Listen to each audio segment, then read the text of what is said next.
So on our first day arriving here at San Miguel de Allende, we got settled into the hostel after the bus ride in from Quintero, and we went for a walk down the main street. It's a beautiful city. At the far end of the main street is a big church, and we were amazed by how green everything was and how clean the city is comparing to Quintero.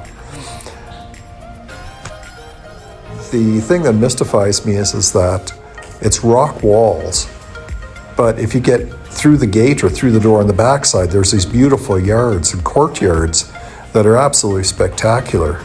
People don't have front yards. That front yard is behind the walls. This is downtown San Miguel. Fascinated by the colors that they painted stucco on the side of their houses. The streets are usually cobblestone or rock, and a car will go by and it's rattling, and you can tell there's no suspension left in the cars at all. The motorcycles, the front ends, I'm sure all the shocks are worn right out on them.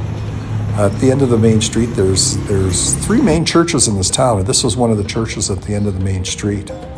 It's one of the narrow streets, narrow sidewalks, cobblestones, lots of motorcycles, quads. It's a beautiful place. You walk down the sidewalk and you'll hear English spoken quite frequently. This is the restaurant that Steve took us to. It's his favorite Vietnamese. It's downstairs, so it was kind of different. The food was excellent. The atmosphere was beautiful. The ambiance was really interesting.